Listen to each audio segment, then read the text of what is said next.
Pernahkah kalian punya mimpi yang tinggi tapi orang tua kalian sendiri sama sekali tidak support dan malah mengucilkan mimpi kalian? Pasti rasanya sangat mengecewakan.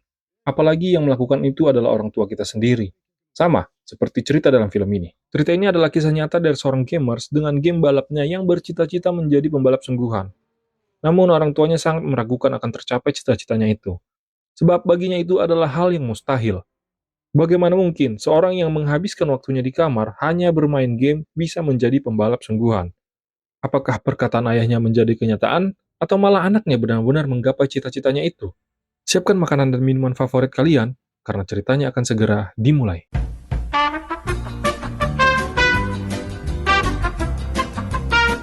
Cerita ini berawal dari salah satu pegawai yang memiliki jabatan sebagai senior debt collection di perusahaan Nissan. Pada saat itu dia sedang menuju Jepang untuk mempresentasikan hasil dari pikirannya itu. Namanya kita panggil Denny.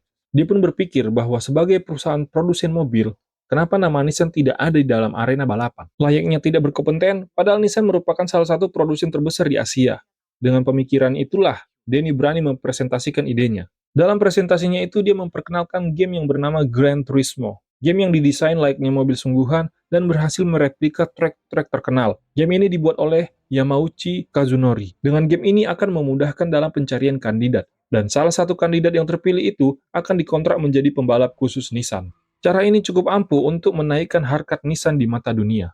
Di tengah presentasinya itu, salah satu investor bertanya, bagaimana caramu untuk menemukan kandidat itu? Dengan memanfaatkan platform YouTube, seluruh gamers yang ada di dunia akan diundang dan diseleksi melalui game yang sudah ditentukan, yaitu Gran Turismo. Jika ide ini berhasil, maka 80 juta pasang mata yang ada di sirkuit akan mengenal bagaimana kualitas Nissan dan seperti apa Nissan itu sendiri. Sebenarnya ide ini sangat berisiko. Bagaimana tidak? Orang yang biasanya hanya bermain konsol diajak untuk mengikuti seleksi gila ini. Tentu saja, peluang yang tinggi seperti kecelakaan dan luka parah saat di sirkuit itu akan terjadi. Tidak semua gamers ini bisa merasakan adrenalin yang sesungguhnya di dunia nyata. Tapi di hari itu adalah hari keberuntungan bagi Dani. Ide gilanya itu disetujui oleh penguasa di negeri Jepang. Namun dengan sebuah catatan, Denny ditugaskan untuk menemukan seorang kepala mekanik mesin yang tahu seluk-beluk mobil Nissan. Tak mau buang waktu lama-lama, di malam hari yang sama, Denny pergi ke restoran. Di sana dia sudah membuat beberapa list mekanik yang dia kenal untuk diajak kerjasama. Tapi dari 1 sampai 9, sama sekali tidak ada tanda-tanda persetujuan. Tinggallah nama Jack Shelter sebagai kandidat terakhir. Jack Shelter adalah orang yang dikenal Denny. Uak Breo ini sudah menjadi mekanik selama 15 tahun lebih. Kegabutannya selama 15 tahun menjadikan dia bekerja di Lamborghini. Esokan harinya Denny bertemu Jack. Alasan Denny tidak meneleponnya waktu di restoran, ya mana saya tahu, tanya saja pada Denny. Pertemuan ini untuk mengajak Denny menjadi kepala mekanik, sekaligus mengajari anak-anak gamers ini bagaimana menjadi pembalap. Tapi Wak Jack ini menganggap ide ini sangat tidak masuk akal. Bagaimana orang yang duduk manis di depan monitor dihadapkan dengan mobil dengan kecepatan 320 km per jam?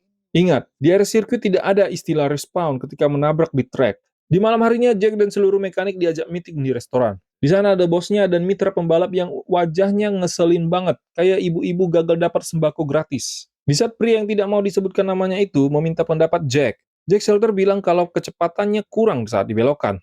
Itu karena kau terlalu cepat melakukan pengereman. Ya, namanya ibu-ibu yang gagal dapat sembako gratis, pasti nggak bisa dinasihatin. Dia malah bersikap sombong dan berkata kalau Jack adalah orang yang membuat gagal di tahun kemarin. Pernyataan itu membuat Jack malu. Nggak pakai basa-basi, dia langsung keluar dan menghubungi Danny. Di suatu tempat entah di mana, warnet ini adalah tempat seorang pemuda bernama Jen berlatih. Di warnet itu ada tempat keramat yang dulu kala digunakan Jen sebagai tempat favoritnya sebelum dia berhasil merakit PC. Teman Indianya itu iseng-iseng membuka account Jen. Dan ternyata, Jen mendapatkan undangan untuk mengikuti seleksi menjadi pembalap, di mana Denny sebagai inisiatornya. Dan akademi itu bernama GT Academy. Demi kutu loncat berkepala lancip, alasan Jen diterima seleksi itu berkat dia berhasil mendapatkan rekor tercepat.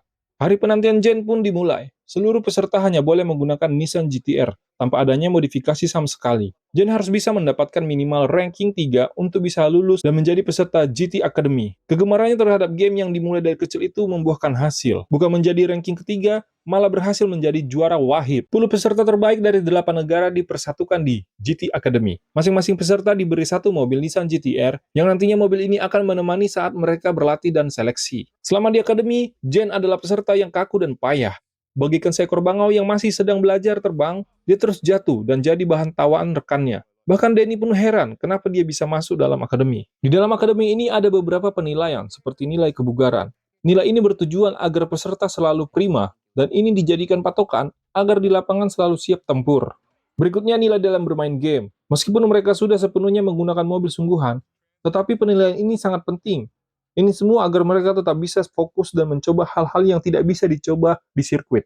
Dan yang terakhir, jika peserta berhasil merusak mobil dengan menabraknya atau keluar dari jalur, maka otomatis mereka akan didiskualifikasi. Semua informasi tertera dalam sebuah tabel. Jika nama berada paling bawah, maka kandidat tersebut harus angkat kaki. Di saat Jack menjadi navigator Jan, sesuatu tak terduga terjadi. Tepat di jalan berbelok, Jan akan mendahului Matty. Jack melihat celah untuk menyalip, menunggu peluangnya, dan Jack menginstruksikan untuk menyalipnya. Tapi tidak semudah itu Ferguson. Matty juga adalah pembalap. Tentu dia punya trik sendiri. Dan benar saja, saat Jan akan mendahuluinya, Matty membelokkan setirnya, sehingga celahnya tadi tertutup. Sehingga terjadilah. Dalam sebuah pembekalan belajar, Jack menampilkan dan membahas apa yang terjadi padanya waktu menjadi navigator Jan. Tetapi Jan menyela perkataan Jack, dengan berani dia berkata bahwa dia sudah melakukan pengereman dan memvonis rem pada mobil yang dia gunakan mengalami slip. Tentu saja Jack tidak semudah itu untuk percaya. Jan hanya sebuah bocah kemarin sore yang baru mencoba mobil. Bagaimana mungkin dia bisa tahu kalau rem di mobil itu mengalami kesalahan? Jadi Jack bertaruh untuk kebenaran itu. Jika Jan benar, maka peluang untuk ikut seleksi masih terbuka lebar. Namun jika sebaliknya, maka dia harus pulang dan melanjutkan apa kata orang tuanya. Untuk membuktikannya, pihak dari Nissan melakukan tes drive ulang. Demi apa? Demi singa rambutnya dikepang, alangkah terkejutnya Jack setelah mengetahui bahwa rem pada mobil itu mengalami slip. Selama 15 tahun menjadi mekanik, baru kali ini Jack dikalahkan secara teori dan praktek oleh bocah gamer. Babak di mana sebuah penantian kini hadir. Dari 10 peserta, tertinggallah hanya 5 orang saja. Satu dari mereka tentunya akan menjadi pembalap yang juga akan dikontrak Nissan.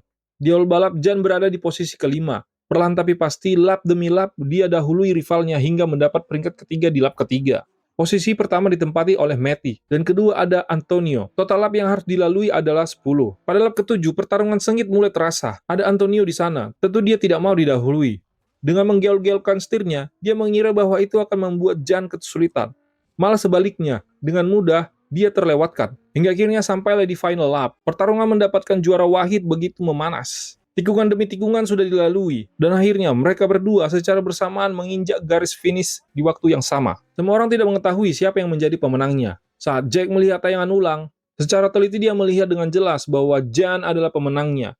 Tapi tunggu dulu, jangan terburu-buru. Saat pemenang akan diumumkan, Danny meminta waktu sebentar untuk menundanya. Tentu ini membuat investor yang hadir bertanya-tanya. Rupa-rupanya, Danny mengajak Jack agar kemenangan ini dimenangkan oleh Matty.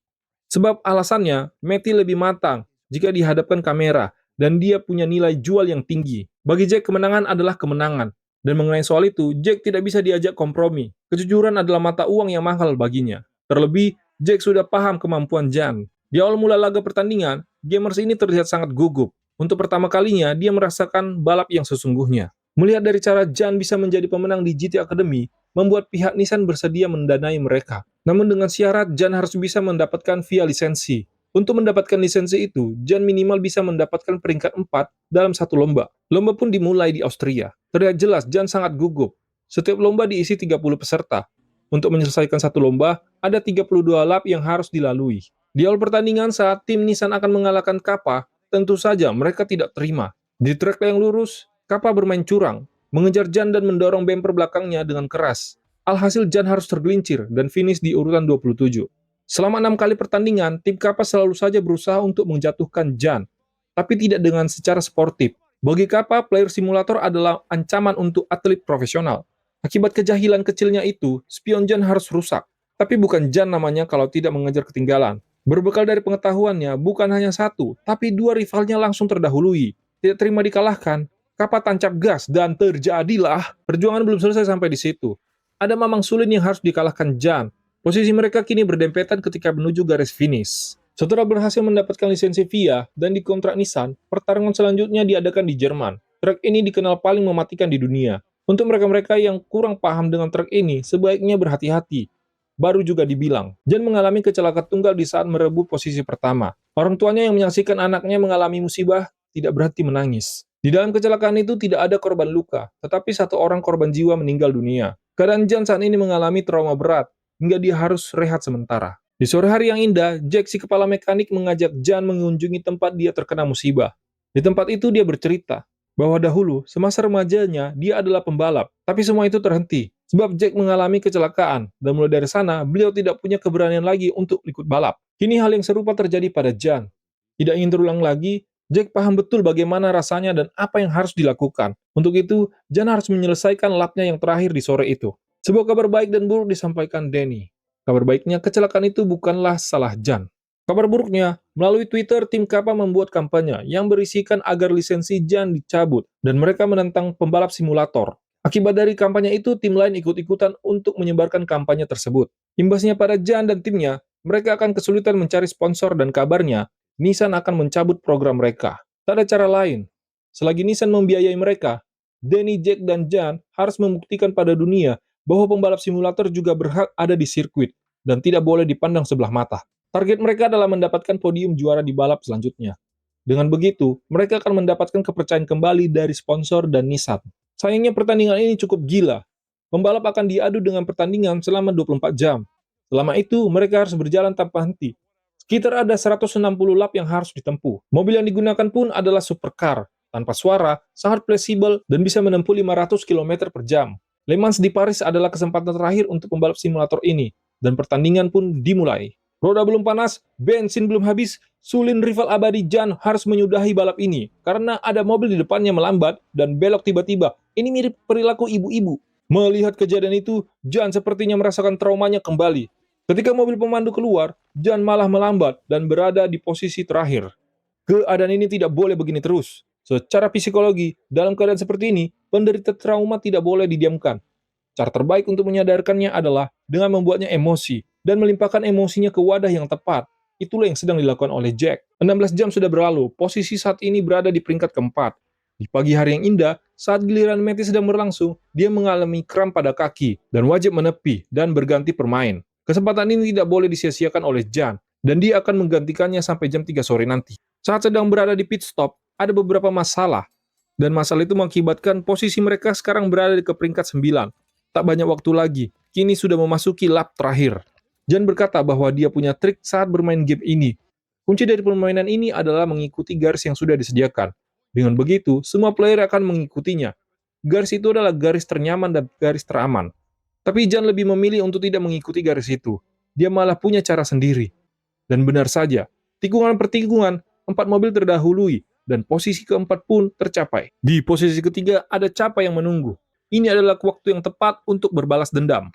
Pertarungan semakin memanas, perbedaan mereka hanya 4 detik saja. Akankah Jan menang atau Capa yang harus menang?